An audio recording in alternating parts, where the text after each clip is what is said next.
ஓம் ஸ்ரீ குருப்யோ நமஹ. இன்றைய இல்லம் தேடி இறைவனில் நாம் பார்க்க இருக்கும் திருத்தலம், நாம் சென்ற பதிவிலே வியாசர்பாடியில் குடிகொண்டிருக்கும் ரவீஸ்வரர் திருத்தலத்தின் சிறப்பு பற்றியும், வியாசர்பாடி என பெயர் வர காரணம் என்ன என்பதை பற்றியும் பார்த்தோம். அதன் தொடர்ச்சியை இன்றும் பார்க்க இருக்கிறோம். வாருங்கள்.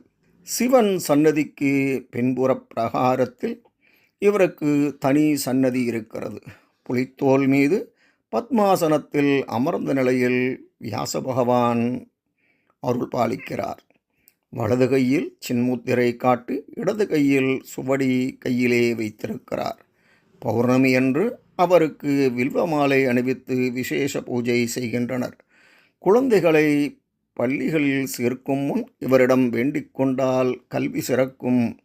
வியாசர் சன்னதி அருகில் முனை காத்த பெருமாள் சன்னதி இருக்கிறது.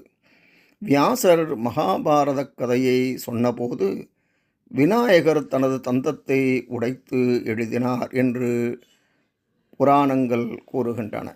அப்போது தந்தத்தின் கூரிய முனை மழுங்கிவிடாமல் இந்த பெருமாள் காத்தருளினார். எனவே இவர் முனை காத்த பெருமாள் என அழைக்கப்படுகிறார்.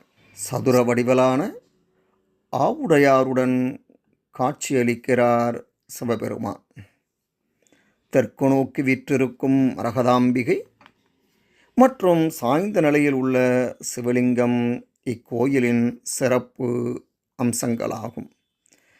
ரத சப்தமி நாளில் சூரிய பகவான் சிவனை இங்கு வந்து வழிபடுவதாக நம்பிக்கை.